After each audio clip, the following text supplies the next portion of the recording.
Everyone, हम लोग start कर रहे हैं आज अपने 11th की बिजनेस स्टडीज़। बिजनेस स्टडी के अंदर हम लोग ये पढ़ेंगे कि बिजनेस क्या होता है, उसके अंदर क्या क्या एक्टिविटीज़ होती हैं, कैसे कैसे हम वर्क करते हैं। तो उससे पहले हमको थोड़ा सा बेसिक पे चलते हैं। सबसे पहले क्या है ह्यूमन एक्टिविटी। ह्यूमन एक्टिविटी क्या करते हैं, जो हम लोग हैं ह्यूमन बींग्स, हम लोग जो जो एक्टिविटीज़ करते हैं, जो जो वर्क करते हैं, वो किसके अंदर आता है, हमारा ह्यूमन एक्टिविटीज़ के अंदर। जो ह्यूमन एक्टिविटी हैं हमने उसको दो पार्ट में डिवाइड कर रखा है। एक तो हमारी है इकोनॉमिक, एक हमारी क्या है नॉन इकोनॉमिक। इकोनॉमिक के अंदर क्या हो गया, इकोनॉमिक किससे रिलेटेड हो गए, हमारी मनी से रिलेटेड हो गए, पैसे से रिलेटेड हो गए। मतलब हम वो एक्टिविटीज़ जो इंक्लूड करते हैं जिसमें अर्न करते हैं हम मनी को। देखिए क्या है, इसके अंदर वो एक्टिविटी को लिया गया है जिसके अंदर जिसका ऑब्जेक्टिव क्या है, अर्निंग मनी। हम क्या कर रहे हैं, पैसा अर्न कर रहे हैं। जैसे एक बिजनेसमैन क्या कर रहा है, बिजनेस करता है, उससे उसको प्रॉफिट गेन होता है। एक डॉक्टर है वो क्या कर रहा है, ट्रीटमेंट कर रहा है, उससे उसको जो अर्निंग होती है, जो उसको फीस मिलती है। एक टीचर है वो टीच कर रहा है, उसको सैलरी मिलती है। हम जितनी भी एक्टिविटी कर रहे हैं उससे हमें कुछ ना कुछ तो क्या मिल रही है,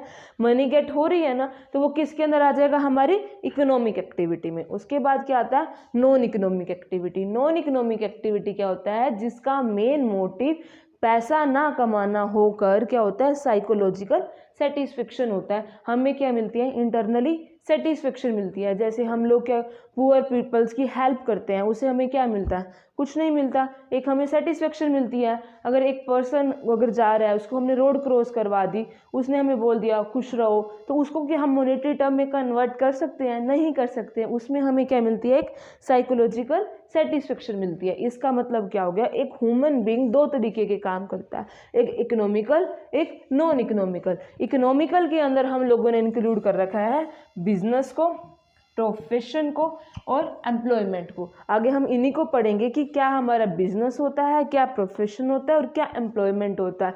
लेकिन नॉन इकोनॉमिक में हमने क्या कर दिया, सोशल वर्क। हम इसके अंदर क्या हो गया, हम सोसाइटी के रिगार्डिंग जो हेल्प करते हैं उनकी, जैसे उनको एजुकेट करना, वो सारी वर्क किसके अंदर आते हैं, हमारे नॉन इकोनॉमिक एक्टिविटी के अंदर आते हैं। एक्टिविटी की हम लोग बात कर रहे थे, इसके अंदर हम लोगों ने कहा था हम स्टडी करेंगे बिजनेस को, प्रोफेशन को और एम्प्लॉयमेंट को। तो फर्स्ट ऑफ ऑल हम बात कर रहे हैं हमारे बिजनेस की। तो बिजनेस के अंदर हमारा क्या आता है, जहाँ पर हम क्या करते हैं, गुड्स एंड सर्विसेज को सेल करते हैं। उस किसके बिहाफ पे, कोई ना कोई इकोनॉमिक ट्रांजैक्शन के बिहाफ पे। मतलब क्या हो गया, हमारा मेन मोटिव बिजनेस करने का क्या हो गया, प्रॉफिट। हम कोई काम कर रहे हैं तो हमें उसके बदले कुछ ना कुछ तो मिलेगा। तो यहाँ क्या कर रखे, हमने सेल करनी है गुड्स एंड सर्विसेज, किसके बिहाफ पे, प्रॉफिट के बिहाफ पे। उसके बाद कर रहे हैं प्रोफेशन की। प्रोफेशन क्या हो गया, एक ऑक्यूपेशन हो गया जिसके अंदर हम लोग क्या करते हैं।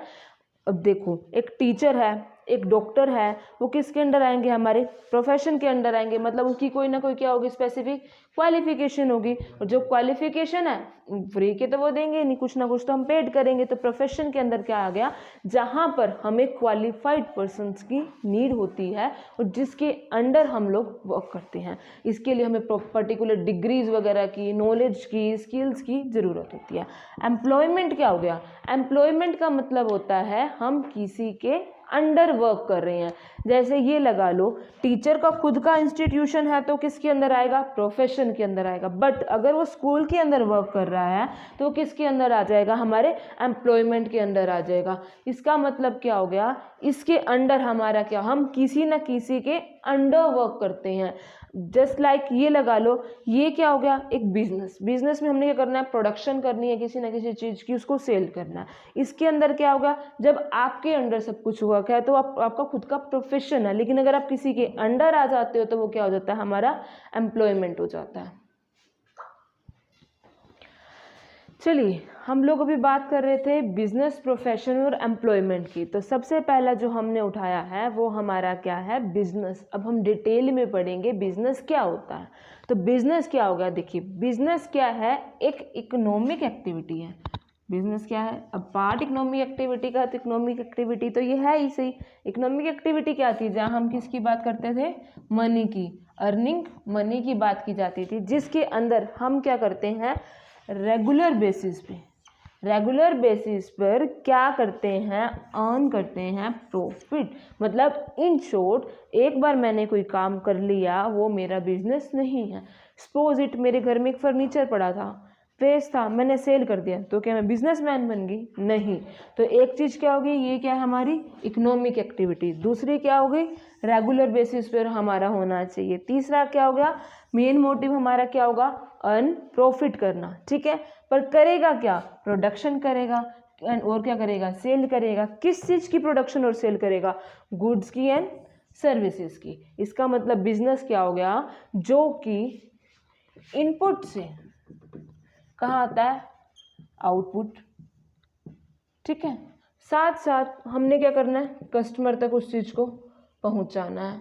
पहुंचाना तो है, साथ में हमें इसे क्या करना है, सेटिस्फाई भी करना है। इसका मतलब क्या हो गया, बिजनेस हम जब करते हैं तो प्रोडक्शन से पहले, ठीक है, और सेल के बाद सारी एक्टिविटीज़ को इंक्लूड करके चलते हैं कि रॉ मटेरियल कहाँ से आएगा, फिर हम उसको परचेज करेंगे, फिर उसकी प्रोडक्शन करेंगे, फिर वो प्रोडक्ट बनेगा, फिर हम आगे उसको सेल करेंगे। कहाँ, किसको सेल करेंगे, हमारे कस्टमर को सेल करेंगे, और हम कस्टमर को क्या करेंगे, सेटिस्फाई भी करेंगे। तो ये सारा किसके अंदर आ गया, हमारे बिजनेस के अंदर। तो बिजनेस के अंदर अभी बात कर रहे थे, मेन मोटिव क्या होता है, प्रॉफिट। उसी को लेके अब हम क्या कर रहे हैं, एक कैरेक्टरिस्टिक्स कर रहे हैं। तो पहला देखो, पी से क्या है हमारा, प्रॉफिट मोटिव। प्रॉफिट मोटिव का मतलब क्या हो गया, हम बिजनेस किस चीज़ के लिए कर रहे हैं, पैसा कमाने के लिए कर रहे हैं, प्रॉफिट कमाने के लिए कर रहे हैं, कुछ ना कुछ का अर्न करने के लिए कर रहे हैं। तो बिजनेस का मेन मोटिव क्या हो गया, प्रॉफिट कमाना, ठीक है जी। अगर मान लो तुम्हें प्रॉफिट नहीं हो रहा तो तुम बिजनेस क्यों करोगे, कुछ ना कुछ अर्न करने के लिए ही तो कर रहे हो ना, ताकि कुछ ना कुछ तो तुम्हें गेट हो। अगला क्या है, रिस्क फैक्टर। अब रिस्क तो हर जगह है, ओबियसली बिजनेस के अंदर तो सबसे ज़्यादा रिस्क होता है। क्यों, अभी मान लो मेरा क्लोथ्स का बिजनेस है, अभी मैंने कोई क्लोथ्स का फैशन नया आया, उसके लिए बहुत सारा एक साथ स्टॉक ले लिया, बट उसी के साथ दोबारा से हमारा क्या हो गया, चेंज हो गया ट्रेंड या फैशन हमारा, तो हमें दिक्कत होगी ना। क्यों, हमें तो अपडेट रहना पड़ेगा, तो रिस्क तो है ना। अगला क्या हो गया, ऑर्गेनाइजिंग रिसोर्सेज। अब कहाँ से रिसोर्स आएगा, कैसे रिसोर्स अवेलेबल होगा, कैसे उसका यूटिलाइजेशन करना है, कैसे कैसे यूटिलिटी देनी है। यूटिलिटी का मतलब क्या होता है, सेटिस्फाई पावर, कि हमें क्या करना है, सामने वाले को सेटिस्फेक्शन देनी है। कि जैसे कस्टमर है, कस्टमर को अलग से अपनी टाइम पे मिलना चाहिए। मतलब अगर मान लो मैं टीवी में ऐड तो दिखा रही हूँ कि मेरा गुड्स ऐसे हैं वैसे है, लेकिन उनको अवेलेबल नहीं हो रहा तो भी मुश्किल होगी। तो प्लेस यूटिलिटी हमें मिले जैसा हम चाहते हैं, उसी साइज़ में, उसी कलर में, वैसा मतलब हमें फॉर्म यूटिलिटी मिले, ओनर को प्रॉफिट भी मिले। तो ये सारा कुछ कब होगा, जब हमारे क्या होगा, हम प्रॉपर तरीके से क्या करेंगे, रिसोर्सेज को ऑर्गेनाइज करेंगे। उसके बाद देखो किस चीज़ को करेंगे, क्या देंगे हम, गुड्स देंगे या सर्विसेज देंगे। तो यही आ गया ना, हमारा मेन चीज़ क्या है, for exchange goods and services. हमें क्या करना है, गुड्स एंड सर्विसेज को एक्सचेंज करना है। मतलब अब गुड्स देंगे, उसके बदले जो मनी लेंगे उससे हमें क्या मिलेगा, प्रॉफिट अर्न होगा। वही चीज़ आ गया ना। और ये सारी है क्या, इज़ एन इकोनॉमिक एक्टिविटी। ये क्या है, एक इकोनॉमिक एक्टिविटी है। हम लोगों को क्या करना है, मेन मोटिव क्या हो गया, पैसा अर्न करना। तो किसके अंदर हम इसको इंक्लूड करेंगे, इकोनॉमिक एक्टिविटी के अंदर। अब टी से क्या आ गया, टाइमली। टाइमली का मतलब रेगुलरली, जो आप लोग अभी डेफिनेशन में भी बात कर रहे थे कि ये रेगुलर बेस होता है। एक बार अगर मैं कोई काम कर लूँ तो वो मेरा बिजनेस तो नहीं बन जाएगा। जैसे अभी एग्जांपल दिया था फर्नीचर का, ऐसी कोई भी चीज़ लगा लो कि मैंने एक बार कोई गुड खरीदी, मान लो फ़ोन था, मैंने फ़ोन परचेज़ किया, मुझे पसंद नहीं आया, मैंने किसी को सेल कर दिया, ठीक है। तो क्या मैं बिजनेसमैन बन गई फ़ोन की? नहीं, क्योंकि वो रेगुलर इन नेचर नहीं है। ये हो सकता है कि सीजनल हो, that are differ thing, but वो क्या होना चाहिए, रेगुलर नेचर में होना चाहिए। क्लियर। उसके बाद ये सारा काम देखो, बिजनेस से हमें क्या मिलता है, प्रॉफिट। तो ये एक शॉर्ट ट्रिक होगी कि आप लर्न आसानी से कर सकते हो। पी से क्या हो गया, प्रॉफिट मोटिव। आर से क्या हो गया, रिस्क फैक्टर। ओ से क्या हो गया, आप ऑर्गेनाइज करोगे रिसोर्सेज को। एफ से for exchange goods and services. I से क्या होगा, इज एन इकोनॉमिक एक्टिविटी। क्या है ये, इकोनॉमिक एक्टिविटी है। टी से क्या है, टाइमली। अभी आप जब बिजनेस की बात कर रहे थे तो हमने क्या कहा था, इनपुट से आउटपुट आएगा, लेकिन कंज्यूमर सेटिस्फेक्शन को भी साथ लेकर चलेंगे। तो इन प्रॉफिट तो हमें मिलेगा, प्लस हम क्या करेंगे, कंज्यूमर को भी सेटिस्फाई करेंगे। जो क्यों, अगर कंज्यूमर सेटिस्फाई होगा तभी तो वो बार बार हमारे पास आएगा। हमें क्या करना है, ये थोड़ा ना कि एक बार सेल कर दो दैट्स इट। हम ये चाहते हैं ना कस्टमर बार बार हमारे पास आए। वो कब होगा, जब वो क्या होगा, सेटिस्फाई कब होगा, जब आप अच्छी गुड्स दोगे, अच्छी क्वालिटी के, प्राइस भी ठीक रखोगे, तभी होगा ना। तो ये सारी की सारी क्या होगी, एक बिजनेस की हमारी करेक्टरिस्टिक्स होगी। ये हमने जितने भी पढ़ी है ये हमारी सारी क्या है, करेक्टरिस्टिक्स है।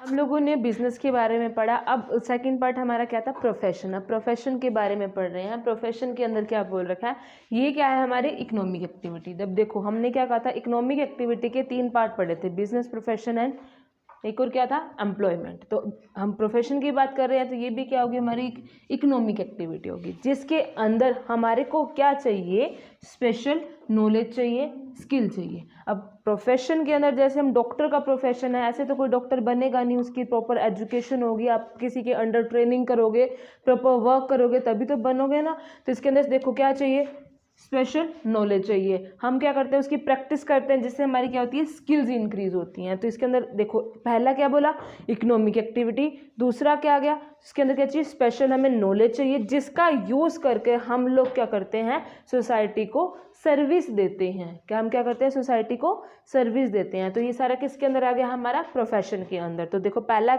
वही बात आ गई, हमें क्या चाहिए, स्पेशलाइज्ड नॉलेज और टेक्निक चाहिए। अभी हमने डॉक्टर का एग्जांपल लिया, पहले उसको क्या करेगा, वो प्रॉपर पढ़ेगा, उसके बाद उसको प्रॉपर ट्रेनिंग मिलेगी, अच्छे से वो बार बार वो वर्क करेगा, टेक्निक्स को यूज़ करेगा, कैसे कैसे हम अगर ऑपरेशन कर रहे हैं तो किस तरीके से किया जाता है, तो उसको पहले दिखाया जाता है। वो सारा किसके अंदर आ जाएगा, हमारे को क्या चाहिए, स्पेशलाइज्ड नॉलेज चाहिए, कैसे कैसे टेक्निक्स का यूज़ करना है हम इसको देखेंगे। उसके बाद देखो क्या बोल रखा है, ये क्या है, एक ऐसा मेथड है जिसके अंदर वही बात आ गई ना, देखो ट्रेनिंग देना, एक्सपीरियंस, बार ये तो नहीं है सीधा डॉक्टर को भेज दिया जाएगा, भाई हाँ तूने पढ़ लिया जा और ऑपरेशन कर दे, ऐसा तो नहीं होता ना।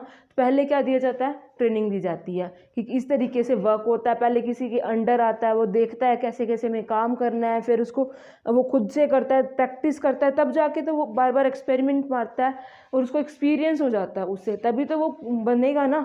टीचर है, डायरेक्टली वो थोड़ा पढ़ रहा है उसको टीचर बना देंगे, नहीं, उसके लिए अलग क्वालिफिकेशन होती है ना, जैसे बीएड वगैरह हम लोग करते हैं, वो सारा किसके अंदर आता है, उसमें क्या बताते हैं कि कैसे हम लोगों को पढ़ाया जाता है, कैसे हम बच्चे को पढ़ाते हैं, वही चीज़ आगे ना। अगला देखो, वो किसी ना किसी स्पेशली एसोसिएशन के अंडर आएगा, जैसे यहाँ लिख रखा है, अगर सीए है तो इंस्टीट्यूशन ऑफ सीए होगा, अगर मेडिकल है तो medical council of India doctors के लिए होगा। ये सारे क्या होंगे, इंस्टीट्यूशंस हो गए जिसके अंडर वो वर्क करता है। उसके बाद हो गए code of conduct. Code of conduct के अंदर क्या सेट किए जाते हैं, हमारे रूल्स एंड रेगुलेशन सेट किए जाते हैं कि हमें किस तरीके से वर्क करना है। जैसे कि अब नॉर्मली अगर हम लोग कोई भी पोस्ट ज्वाइन करते हैं या कुछ होता है, उसके लिए हमारे होते हैं ना रूल्स एंड रेगुलेशन, हमें ऑनेस्टी के साथ काम करना है, किसी को इफेक्ट नहीं डालना, मतलब कोई बैड इफेक्ट नहीं करना नेगेटिवली, वही सारे इसके अंदर भी क्या होते हैं, कोड ऑफ कंडक्ट होते हैं। उसके बाद ये देखो, फ्री का काम तो करते नहीं है, किसको लेके चलते हैं, इकोनॉमिक एक्टिविटी को। तो इसके अंदर किसको इंक्लूड करेंगे, इकोनॉमिक कंसिडरेशन। अगर हम काम कर रहे हैं तो उसके बदले हमें क्या करना है, इकोनॉमिक कंसिडरेशन लेना है। तो ये सारे के सारे किसके अंदर आ गए, प्रोफेशन के अंदर। क्या, स्पेशलाइज्ड नॉलेज, जिसके अंदर ट्रेनिंग एक्सपीरियंस बेस्ड होता है, किसी के वो अंडर आता है। उसके बाद कोड ऑफ कंडक्ट होते हैं और क्या करते हैं, इकोनॉमिक कंसिडरेशन को लेकर हम चलते हैं। हमारा बिजनेस हो गया, प्रोफेशन हो गया, अब हमारा क्या आ रहा है, एम्प्लॉयमेंट आ रहा है। एम्प्लॉयमेंट की जब हम बात कर रहे थे पहले, तो हम लोगों ने एग्जांपल लिया था, अगर टीचर अपनी इंस्टीट्यूशन पे पढ़ा रहा है तो वो क्या आता है, हमारा किसके अंदर आता है, हमारे प्रोफेशन के अंदर आता है। अगर वो किसी के अंडर है तो किसके अंदर आता है, हमारे एम्प्लॉयमेंट के अंदर आता है। अब किसकी बात कर रहे हैं हम, एम्प्लॉयमेंट की। तो एम्प्लॉयमेंट क्या हो गया, हमारे इकोनॉमिक एक्टिविटी है। ये भी कौन सी है, इकोनॉमिक एक्टिविटी है, जिसके अंदर हम क्या करते हैं, किसी के अंडर वर्क करते हैं और हमें क्या मिलता है, रेम्यूनेशन मिलता है। इस रेम्यूनेशन का मतलब क्या हो गया, जैसे सैलरी होगी, हमको कमीशन मिल गई, परक्यूजिट्स हो गए, ये सारे किसके अंदर आएंगे, हमारे रेम्यूनेशन के अंदर आएंगे। इसका मतलब क्या हो गया, एम्प्लॉयमेंट के अंदर हम किसी ना किसी के अंडर वर्क करते हैं। देखो अगर हम स्कूल के अंदर टीच कर रहे हैं तो जैसे प्रिंसिपल कहेगा हमें वही काम करना पड़ेगा ना, वैसे ही काम करना पड़ेगा। तो वो किसके अंडर आ गया, हमारे एम्प्लॉयमेंट के अंडर आ गया। अब इसके अंदर देखो ये क्या करते हैं, सर्विस टू अदर। आप डायरेक्टली सर्विस तो नहीं दे रहे ना, आप इनडायरेक्ट तरीके से दे रहे हो, मतलब स्कूल के अंडर कह रहे हो, तो जैसा प्रिंसिपल कहेगा उसी तरीके से आपको पढ़ाना पड़ेगा, उसी शेड्यूल से चलना पड़ेगा। तो इसके अंदर क्या आ गया, सर्विस टू अदर। उसके बाद दूसरा हमारा जो ऐसा, उसके अंदर क्या हो गया, सर्विस टू अ पर्सन। आपके पास जो स्किल है, आपके पास जो नॉलेज है, वो आप सामने वाले को दे रहे हो। तो इसके अंदर क्या आएगा, जो आप सर्विस दे रहे हो वो आप सामने वाले को दे रहे हो। दे कौन से रहे हो, खुद की, तो पर्सनल सर्विस आप दे रहे हो। अगला हमारा क्या है, देखो हम ऐसा क्या काम करेंगे, सर्वेंट की तरह काम करेंगे। क्यों, जैसे सामने वाला कह रहा है हम उसी तरीके से काम कर रहे हैं, उसी वे से हम काम कर रहे हैं, तो किसके, एज अ सर्वेंट की हो गए। उसके बाद इसमें हमें कैपिटल की कोई ज़रूरत नहीं है। अब स्कूल के अंदर अगर टीचर है या किसी हॉस्पिटल के अंदर डॉक्टर है, तो उसी का कोई इक्विपमेंट चाहिए या कुछ चाहिए, सारी फैसिलिटी कौन देगा, टीचर को स्कूल वाले देंगे। उन्हें तो कोई कैपिटल की ज़रूरत नहीं है, उन्हें तो किसी तरीके की, मतलब कोई डॉक्टर है तो कोई इक्विपमेंट्स वगैरह की ज़रूरत नहीं है। इसके अंदर फिर रिस्क भी नहीं होगा। तो रिस्क किसका होगा, अगर स्कूल की बात हुई तो टीचर का कोई रिस्क होगा, टीचर का तो कोई रिस्क नहीं है। तो एम्प्लॉयमेंट के अंदर हमारा रिस्क भी नहीं होता है। उसके बाद इसलिए क्या हो गया, एम्प्लॉयर का नेचर हो गया। वही बात है, जैसे जैसे हमको सामने वाला बोलेगा उसी तरीके से हम लोगों को काम करना है, उसी नेचर से काम करेंगे। बट ये सारा काम कब होगा, जब हमारे क्या होगा, एग्रीमेंट होगा। तो इसका मतलब क्या हो गया, एम्प्लॉयमेंट के अंदर क्या होता है, एग्रीमेंट होता है दो पर्सन के बीच में। जैसे प्रिंसिपल और टीचर के बीच में हो गया, जो हॉस्पिटल के ओनर्स हैं और डॉक्टर्स के बीच में हो गया। तो ये इसके बीच में क्या हो गया, एग्रीमेंट। तो किसके ऊपर बेस्ड होता है, एग्रीमेंट के बेस पे। इसको आसानी से पढ़ने के लिए हम क्या कह सकते हैं, SSS, SSN और एग्रीमेंट या फिर ए। तो क्या हो जाएगा, देखो सर्विस हम अदर को दे रहे हैं, सर्विस हम अपनी पर्सनल सर्विस दे रहे हैं, एज अ सर्वेंट की तरह काम कर रहे हैं, हमें कैपिटल की भी ज़रूरत नहीं है, रिस्क भी नहीं है। और कौन से नेचर को अडोप्ट कर रहे हैं, एम्प्लॉयर के नेचर को अडोप्ट कर रहे हैं। ये सारा काम कब होगा, जब हमारा क्या होगा, एग्रीमेंट होगा। अभी हमने बिजनेस पढ़ा, प्रोफेशन पढ़ा और क्या पढ़ा, एम्प्लॉयमेंट पढ़ा। अब हम तीनों में क्या पढ़ रहे हैं, डिफरेंस पढ़ रहे हैं कि इन तीनों में क्या है, डिफरेंस क्या है। सबसे पहले है इसका मीनिंग। मीनिंग में हमने क्या पढ़ा था, इसके अंदर हम क्या करते हैं, गुड्स एंड सर्विसेज को क्या करते हैं, एक्सचेंज करते हैं। किसके बिहाफ पे, मनी के बिहाफ पे। और मेन मोटिव हमारा क्या होता है, प्रॉफिट मैक्सिमाइजेशन। प्रोफेशन के अंदर हमने क्या पढ़ा था, हमारे पास क्या होनी चाहिए, स्पेशलाइज्ड नॉलेज होनी चाहिए। हम लोग ट्रेनिंग करते हैं, हमारा एक्सपीरियंस होता है। इसका मतलब क्या है, इसके अंदर क्या बोल रखा है, हमारे को क्या चाहिए, क्वालिफिकेशन चाहिए। और ये हम क्या करते हैं, किसी के अंडर वर्क करते हैं, और जो वो हमें पे करेगा वर्क के, वो क्या हो जाएगा, हमारी एम्प्लॉयमेंट के अंदर आ जाएगा। उसके बाद हम बात कर रहे हैं इन्वेस्टमेंट की। देखिए अगर हम बिजनेस स्टार्ट करते हैं तो हमें कैपिटल भी चाहिए। अब कैपिटल चाहिए बहुत सारी, क्यों चाहिए, हमें इक्विपमेंट्स इतने सारे खरीदने होते हैं, इतने सारा वर्क होता है। तो सबसे ज़्यादा कैपिटल की ज़रूरत किस में होती है, हमको बिजनेस के अंदर होती है। यही बोल रखा है ना। और वो डिपेंड क्या करता है, जैसे बिजनेस का साइज होगा उसी हिसाब से हम लोगों को क्या होगी, कैपिटल की नीड होगी। उसके बाद प्रोफेशन है। प्रोफेशन में एज कंपेरिजन टू बिजनेस हमें क्या चाहिए, कम चाहिए होती है। बट एम्प्लॉयमेंट के अंदर हमें कैपिटल की नीड नहीं होती है ना, no need of a capital. अब सेम एज ए रिस्क की बात है, तो जितनी ज़्यादा हमारी कैपिटल इन्वेस्ट होगी उतना ज़्यादा क्या होगा, रिस्क होगा। और जितना ज़्यादा रिस्क होगा प्रॉफिट भी क्या होगा, उतना ज़्यादा होगा। तो इसके अंदर क्या बोल रखा है, रिस्क सबसे ज़्यादा इन्वॉल्व किसके अंदर होता है, हमारे बिजनेस के अंदर। As comparison to business profession के अंदर क्या होता है, लो रिस्क होता है। और एम्प्लॉयमेंट के अंदर हमारा कोई भी रिस्क नहीं होता। चाहे स्कूल को कुछ मर्जी हो जाए, टीचर को तो इतना इफेक्ट नहीं पड़ेगा ना, तो उसको तो कोई रिस्क नहीं है। उसके बाद क्या है, ऑब्जेक्टिव। अब बिजनेस हमने स्टार्ट करा किसके लिए, अर्निंग, प्रॉफिट के लिए। प्रोफेशन के अंदर हम अर्न ही करेंगे प्रॉफिट, लेकिन क्या देकर, अपनी सर्विस देकर। और एम्प्लॉयमेंट के अंदर क्या बोल रखा है, अर्न होगी हमको इनकम थ्रू क्या, सैलरी और वेजेस। वेजेस और सैलरी को देके हमारी क्या होगी, इनकम जनरेट होगी। उसके बाद हमको कैसे पता चलेगा हमारा बिजनेस या प्रोफेशन या एम्प्लॉयमेंट बहुत अच्छे से चल रहा है, प्रॉपर एफिशिएंट है। तो अगर जितना ज़्यादा हमको प्रॉफिट मिलेगा, हम उसी हिसाब से कहिए ना हमारा बिजनेस उतना अच्छा है। जितनी अच्छी आप क्वालिटी दोगे सर्विस की, उतनी अच्छी हमारा प्रोफेशन है। और जितना क्या कहते हैं, नियत से काम करेंगे अपनी जॉब को लेके, उतना अच्छा होगा ना। तो एम्प्लॉयमेंट के अंदर आप कितनी एफर्ट्स डाल रहे हो, किस तरीके से काम कर रहे हो, हमको तभी पता चलेगा कि कैसा है। उसके बाद कोड ऑफ कंडक्ट। बिजनेस के लिए कोई rules and regulation, code of conduct नहीं होते उसके अंदर, ना आपको 5वीं फेल भी कर सकता है और बड़ा से बड़ा बंदा बिजनेस भी कर सकता है, उसके अंदर आपको कोई रूल्स एंड रेगुलेशन या कोड ऑफ कंडक्ट नहीं है। लेकिन प्रोफेशन के अंदर तो है ना, आप लोगों ने पढ़े थे अभी, उसके अंदर तो हमको स्पेसिफाइड नॉलेज चाहिए, प्रॉपर एसोसिएट होना चाहिए कहीं ना कहीं से, तो इसके अंदर तो होंगे ना। और एम्प्लॉयमेंट के अंदर भी हमें चाहिए होते हैं कोड ऑफ कंडक्ट, लेकिन किस बिहाफ पे, हमारे कॉन्ट्रैक्ट के बिहाफ पे भी हम किस तरीके का काम कर रहे हैं उसी हिसाब से हमारे कोड ऑफ कंडक्ट होंगे।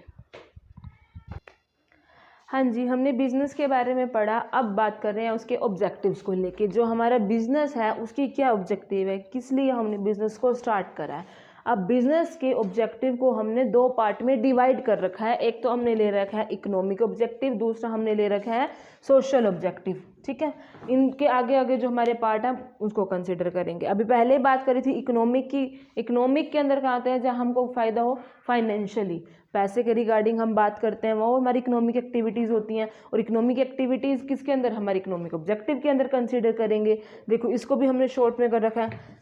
देखो ये तो हम बार बार बात कर रहे हैं कि हमारा बिजनेस है उसका मेन मोटिव क्या होता है, प्रॉफिट अर्न करना होता है, कि हमें क्या चाहिए, ज़्यादा से ज़्यादा प्रॉफिट चाहिए। अगला इन्होंने क्या बोल रखा है, रिसोर्सेज। आर से हमारा रिसोर्सेज के अंदर हमने 3 को ले रखा है। किस किस को ले रखा है, एक हमने फिजिकल रिसोर्सेज ले रखे हैं, एक ह्यूमन रिसोर्स ले रखा है, एक फाइनेंशियल ले रखा है। अब जो हमारे रिसोर्स हैं उसके अंदर हमें ये भी देखना है कि हमें इक्विपमेंट्स वगैरह कहाँ से लाने हैं, कैसे उसका यूज़ करना है, उसको ज़्यादा से ज़्यादा क्या करनी है, ग्रोथ करनी है। अगर प्रॉफिट होगा तभी तो हम रिसोर्सेज अच्छे से अच्छे ले पाएंगे और उसका ऑप्टिमम यूटिलाइजेशन कर पाएंगे। बेशक वो फिजिकल रिसोर्सेज हो, अगर हमारी मशीन है हम उस अच्छे से उसका क्या करें, ज़्यादा से ज़्यादा यूटिलाइजेशन कर पाएँ। ह्यूमन रिसोर्स का भी अब हमें ये नहीं करना कि उनका एक्सप्लोटेशन करना है, नहीं, उनको अच्छे से जितना वो वर्क कर सकते हैं उसी हिसाब से। तो ह्यूमन रिसोर्स का भी अच्छे से करना, साथ साथ फाइनेंस, अगर हमने पैसा लगाया है कहीं इन्वेस्ट करा है तो उसका कोई ना कोई तो बेनिफिट होना चाहिए। ये सारे काम कब होंगे, जब हमारा क्या होगा, प्रॉफिट मैक्सिमाइजेशन होगा। तो देखो हमारा पहला क्या था, प्रॉफिट अगर होगा तो उस पर हम रिसोर्सेज, न्यू रिसोर्सेज लाओगे, उस पर डिपेंड हो गया। अगर ज़्यादा से ज़्यादा प्रॉफिट होगा तो तुम ज़्यादा से ज़्यादा बिजनेस पे ध्यान दोगे, न्यू एक्टिविटीज़ करोगे, नए नए आइडियाज़ आएंगे, नई नई इनोवेशन होंगी, मतलब कुछ हटके नई नई चीज़ें आएंगी। तो वो क्या हो गया, हमारे इनोवेशन। कैसे न्यू क्या आएगा, मान लो हमारा किसी भी चीज़ का बिजनेस है, मान लो इस मार्कर का बिजनेस है, इसके अंदर हम नए नए तरीके के मार्कर लाएं, नई नई क्रिएटिविटी करें, तो क्या होगा, कब होगा, जब हमको लगेगा ना कि हमारा ग्रोथ हो रही है। तो अगला हमारा क्या हो गया, ग्रोथ, या मैं कहूँ मार्केट में शेयर आपके क्या हो रहे हैं, इंक्रीज हो रहे हैं, ग्रोथ हो रही है। ग्रोथ कैसे होगी, पहले हम छोटे स्केल पे थे, धीरे धीरे करके हम क्या आ गए, बड़े स्केल पे आने लग गए। ठीक है, उसके बाद क्या है, हमारी क्या होगी, प्रोडक्टिविटी भी एनहेंस होगी। इसका मतलब क्या होगी, इंक्रीज होगी हमारी प्रोडक्टिविटी, हमारी जो प्रोडक्शन करने की कैपेसिटी है, उसका तरीका है, वो भी क्या हो जाएगा, बढ़ जाएगा। ये सारे के सारे हमारे क्या हो गए, ऑब्जेक्टिव हो गए कि किसके, इकोनॉमिक के। बिजनेस करेंगे तो हमें प्रॉफिट भी ज़्यादा चाहिए, रिसोर्सेज का भी अच्छे से यूटिलाइजेशन करना है, न्यू आइडियाज़ आए, इनोवेशन हो, मार्केट शेयर भी हमारा इंक्रीज़ हो, और प्रोडक्टिविटी भी हमारी क्या होनी चाहिए, इंक्रीज़ होनी चाहिए। ये सारे के सारे क्या हो गए, हमारे ऑब्जेक्टिव हो गए, किसके, इकोनॉमिक। हम लोगों ने ऑब्जेक्टिव पढ़े थे, उसमें बात चल रही थी इकोनॉमिक ऑब्जेक्टिव की, जो हमने कवर कर लिए थे। अब हम बात कर रहे हैं सोशल ऑब्जेक्टिव की। अब सोशल ऑब्जेक्टिव के अंदर यहाँ सोशल वेलफेयर या नॉन इकोनॉमिक की बात नहीं चल रही है, नॉन इकोनॉमिक एक्टिविटी की बात नहीं चल रही है, यहाँ सोशल ऑब्जेक्टिव की बात चल रही है। इसका मतलब ये है, देखो आज के टाइम कस्टमर हमारा क्या हो गया, किंग हो गया। जो हम काम करेंगे किसके अकॉर्डिंग करेंगे, कस्टमर के अकॉर्डिंग करेंगे। तो हमें सोसाइटी को भी देखना पड़ेगा ना, क्योंकि कस्टमर तो कौन है, सोसाइटी का ही पार्ट हो गया ना, तो उसको देख के करना पड़ेगा। तो उसके अंदर हमने क्या क्या इंक्लूड करा, देखो मेन चीज़ क्या होती है, वेलफेयर करना। तो W से पहले हमने क्या कर लिया, वेलफेयर ऑफ एम्प्लॉयज़। अब ये नहीं है कि हमें एम्प्लॉयज़ का एक्सप्लोटेशन करना है, हमें एम्प्लॉय से काम करवाना है, हमें प्रॉपर रेमुनेशन भी उनका साथ देना है। जितना आप वर्क करवा रहे हो उसके अकॉर्डिंग उसको रेमुनेशन भी दो। ये किसके अंदर आ गया, वेलफेयर ऑफ एम्प्लॉयज़। उनके ऊपर उनके साथ पार्शियलिटी नहीं करनी है, ठीक है, मतलब उन पर प्रॉपर ध्यान देना है। उसके बाद क्या आ गया, एम्प्लॉयज़ को नई नई अपॉर्चुनिटीज़ भी दो। ओब्वियसली अगर कोई पर्सन आपके पास कंटिन्यू काम कर रहा है, अगर आप चाहते हो कि उसकी भी ग्रोथ हो, आपकी ऑर्गेनाइजेशन की भी ग्रोथ हो, तो आपको नई नई उसको अपॉर्चुनिटी देनी पड़ेगी। अगर आप अच्छी अच्छी अपॉर्चुनिटी दोगे, इससे हमारे बिजनेस का भी फायदा होगा और एम्प्लॉय का भी फायदा होगा। बिजनेस का फायदा कैसे होगा? देखो, अगर उसके अंदर कैपेबिलिटी है तो वो बहुत अच्छे से काम करेगा, तो आपका बिजनेस क्या करेगा? ग्रोथ करेगा। अगर देखो, अगर बिजनेस ने अच्छे से काम करा तो ऑब्वियसली एम्प्लॉय को भी अगर नई नई अपॉर्चुनिटी मिलेगी तो उसको अच्छा रेम्यूनेशन मिलेगा, अच्छी उसकी ग्रोथ होगी, तो दोनों को बेनिफिट होगा ना, सोसाइटी का भी वेलफेयर, साथ साथ हमारे बिजनेस का भी वेलफेयर। उसके बाद देखो अगली क्या बोल रखी है उसने, हमें क्या करनी है? अच्छी क्वालिटी की गुड्स देनी है। हमें जो क्वालिटी है गुड्स की उसको बैड नहीं करना, हमें कॉस्ट कम करनी है। इट्स अ गुड फैक्ट कि हमें कॉस्ट भी कम करनी है, प्रॉफिट भी मैक्सिमाइजेशन करना है, लेकिन क्वालिटी के साथ छेड़छाड़ हमें नहीं करनी है। हमें अच्छी से अच्छी क्वालिटी देनी है ताकि जो हमारा कस्टमर है उसे हम रिटेन कर सके। अगर अच्छी क्वालिटी हमको मिलेगी तो सोसाइटी के अंदर हमारा नेम एंड फेम, गुडविल बहुत अच्छे से बन जाएगी, रेपुटेशन अच्छी बन जाएगी ना हमारी। तो वही चीज़ है कि हमें क्या करनी है? बना कर रखने क्या?